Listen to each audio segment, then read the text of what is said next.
Good day, all. So it's been a little while since I did my last update. Yeah, we've got Lexi hanging around here. Probably hear her tapping around in the background. Hello, Lexi. Lexi and I are excited here to finally be continuing my 50th anniversary Doctor Who Complete Series DVD overview, because it's actually been a little while since I updated my last one. So we're back at it now, and we are beginning with Tom Baker.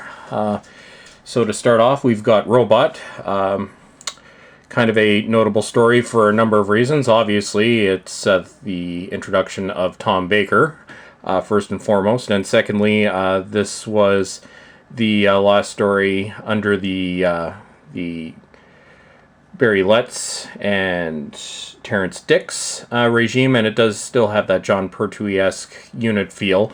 But I think when we look back at this one, when you look at the previous Doctors, the introduction of Tom Baker's Doctors, Doctor number 4, it was a completely different take on the character.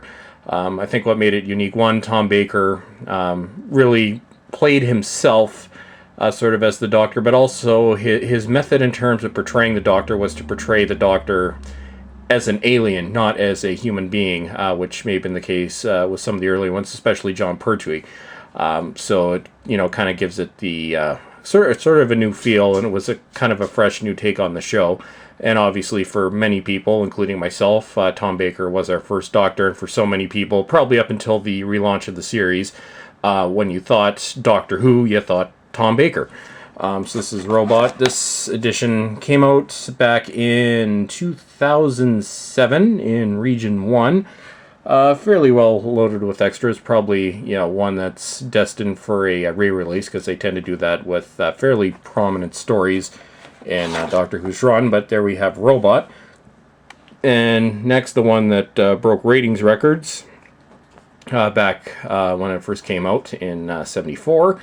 Doctor Who The Ark in Space. This is the original 2002 DVD release. I have not picked up the special edition. If I ever do, I'll I do plan on doing it when I have money to do it, so at some point I will do a review of that when I get it, and I will add a link from this video. Anyway, so Ark in Space, we're in the big bug. There we go. So as you can see with a lot of these earlier DVDs, there were not a whole lot of extra features. This was one of the first 10 DVDs that came out, if I remember correctly. I think this was the second Tom Baker release on DVD, if I remember correctly. If I'm not, I'm sure someone will correct me. But here we are on Space Station Nerva, kind of like a Noah's Ark for the human race, sort of saving themselves, and then they get attacked by bugs. I guess, well, from our current point of view, the bugs are, I guess kind of cheesy, but the good thing with Doctor Who is, even though the effects and monsters and whatnot were not always that convincing, it really is about the story anyway in the long run. So here we have the Ark in Space. And then we go on to the only two-part story, and there goes my pen, in Tom Baker's run, the Sontaran Experiment. Kind of originally devised as a sort of a budget episode. There was kind of a outgoing arc from Ark in Space to Genesis of the Daleks down through to Revenge of the Cybermen. But in this one, so a two-part series, Tom Baker also broke his collarbone while filming this episode. So in some scenes, there was someone else actually playing him, just not showing his face, which you can kind of tell he does sort of look like he's in a little bit of pain doing some of the later scenes. Also, one thing that I should mention about the Sontaran Experiment and Robot, Doctor Who typically, especially, before the mid-80s, location footage would typically be shot on film. Studio footage was shot on videotape. Obviously a completely different texture between both mediums. And Robot and Sontaran Experiment were both shot exclusively on videotape, so it gives it more of a unified view. Now, if obviously film can eventually be upgraded to high definition video, it's locked into the original format. But it does kind of add a clarity, and sort of, especially with the Sontaran experiment, there's kind of a mood to the episode that really we probably wouldn't get from the standard film sequences, because something like this being shot entirely on location probably also would have been fairly expensive to shoot on film at the time. But anyway, so we got this Sontaran experiment, and last but certainly not least, what is considered one of the all-out classics from the show's original run, Genesis of the Daleks, 6-part series.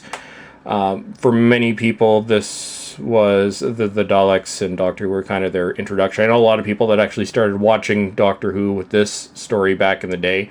Also, for the longest time, this was the highest-selling Doctor Who DVD. I'm pretty sure it's been overshadowed now. I'm not sure exactly which one is the highest-selling of the old series. Definitely the new series, or the newer stories. Oh, and there's the cat. We are surrounded with animals today. But with the newer series, obviously, they're going to sell a little bit more. Although I don't really call it the new series, because really it is a continuation of the old one, but I'm rambling a little bit. But anyway, so here we have Genesis of the Daleks special edition release. 6 episodes, tons of additional features. We've got standard making of, the Dalek tapes, which is a really cool overview. You know, your standard Blue Peter behind the scenes thing. Blue Peter and Doctor Who were really intertwined throughout the show's original run. But anyway, so to keep these videos short, I'm still keeping them to 4 stories per video. So this was obviously the most recent one, and I should have another one up shortly. So as always, everyone, thank you for watching, and have yourselves a wonderful day.